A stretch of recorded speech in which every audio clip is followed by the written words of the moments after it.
Darling, it's interesting how the truth can sometimes seem, might malleable, depending upon your point of view. Like how those dime novels make you out to be something you're not? Jack, don't be starting trouble. No, he's right. They do tend to exaggerate. Did they exaggerate your part in taking down the Daltons? Well, I was there in the flesh, boy, so I saw what happened firsthand.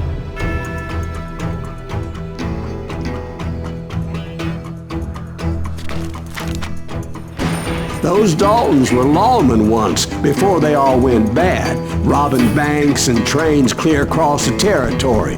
Until Coffeeville, of course. I was one of the citizens who took up arms that day. Fighting on the side of right? I did my best, sir. We all did.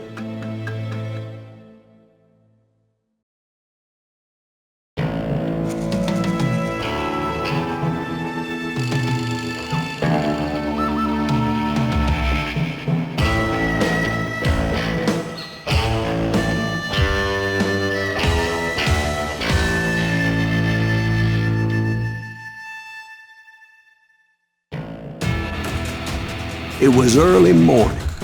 One of my friends was a local gunsmith, and he handed out firearms to anybody who'd take one. You see, the Daltons got it in their heads to rob two banks at the same time. Two banks on the same damn street. Story was Bob Dalton's girl was always riding him about how he had no ambition. Oh, you're nobody next to Jesse James, she'd say. Finally, the bastard took his brothers to Coffeeville just to shut her up. Right. It's always the woman's fault. Well, the locals recognized the Daltons right off. Before they could get away, half the town took up arms to defend their property. Put some holes in them!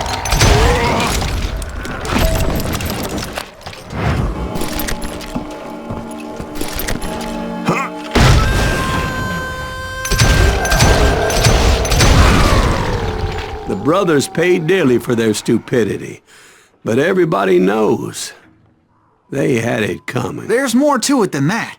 I read all about that day, so I know for a fact that it went down very differently.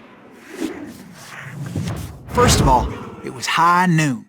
A posse of U.S. deputy marshals were on the rooftop across the street. Get ready, boy. They're gonna make a move. The lawmen had been tracking the Daltons for months. Now they finally had them dead to rights. Among them was a bounty hunter feared by many a lawbreaker. The marshals tried to get the Daltons to surrender.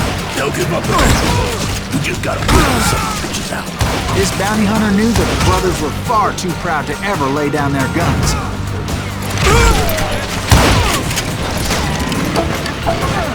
He went in there alone to confront those criminals. One of the marshals shouted, "Where are you going? Are you crazy?" Hey, where do you think you're going, dumbass? That rifle's mine.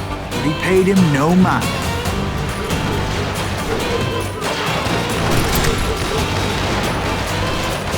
He saw a way to get around to the back of the bank.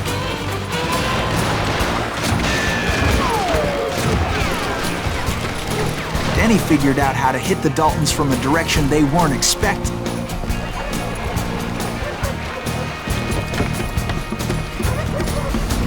From above. Fortunately, a water tower was right there. A moment later, he was climbing up a steep ladder, laughing at danger as he did. It was brave men like him who risked their lives to tame this wild country.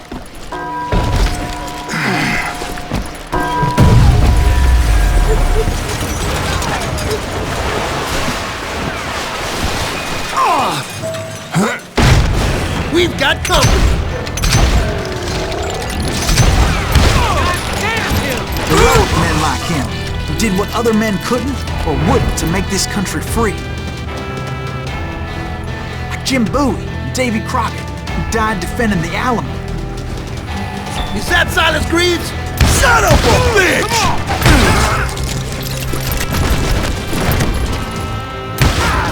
You can't hide from me.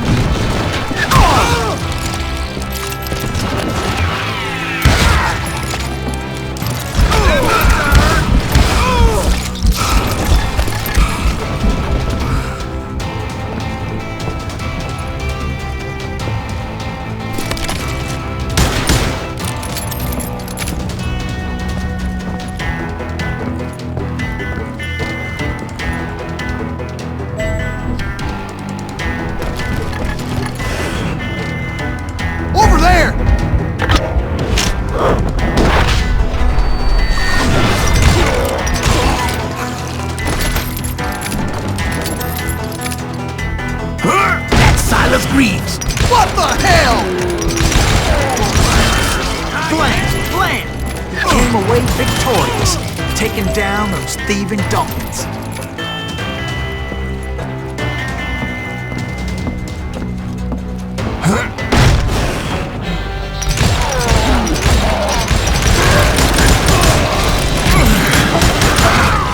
His name was Silas Greaves, and when the dust finally settled, he was the last man standing.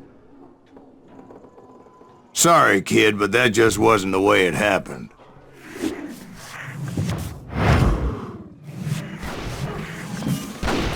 It was early evening, not high noon.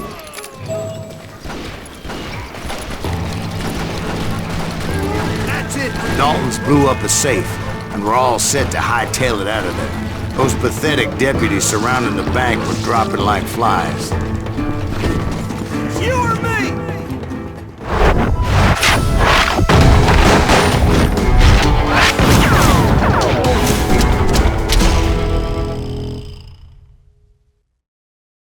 I had been tracking those jokers for months, waiting for them to do something reckless.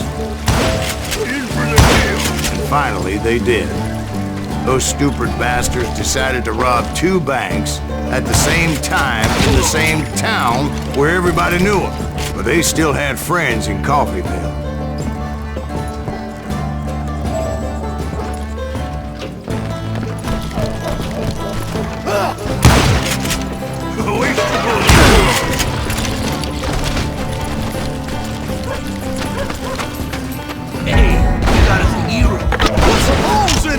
And those friends came after me like a pack of wild dogs, tooth and nail. They were coming at me from all directions. I caught sight of the Daltons running with the money and didn't want to lose them. Problem was, they knew the town better than I did. To top it off, I found myself in the middle of another shootout entirely. Did the Daltons hold up in somebody's house? No, it was the Smiths, I believe. They were cousins of the Daltons, and they were shooting at the Browns, who were shooting at the Daltons, which wasn't any surprise, because those 2 families have been feuding forever. And since the Joneses are related to the Browns, they shot at the Smiths, pissing off the Heimhoffers, whose daughter recently married a Smith. Well, bullets were flying every which way as all the old feuds in Kansas caught fire all at once. There was a hell of a lot of pissed off people in Coffeyville that day. But that's just the way life is sometimes. Shit happens. Brother, I'm gonna make you pay for that.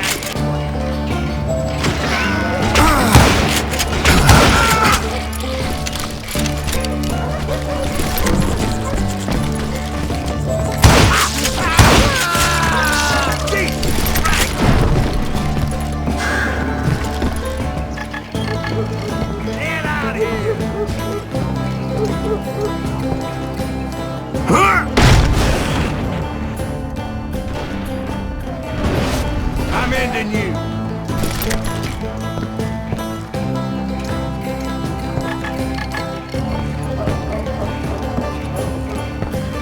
You can't hide forever.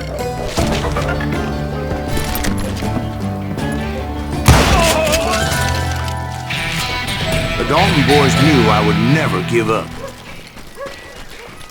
Those Daltons weren't the sharpest knives in the drawer, but they always stood together. They set a trap to slow me down and allow at least 2 of them to escape. The 3rd brother stayed behind to plant me, just in case that trap of theirs didn't work.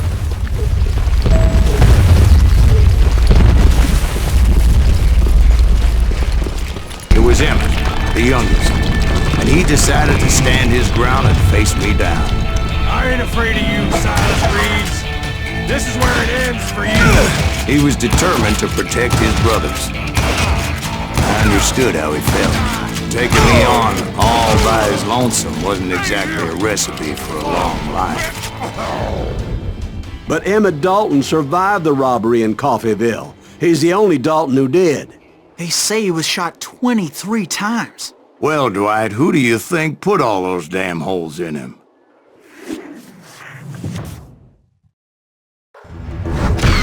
But I have to admit, that boy had grit.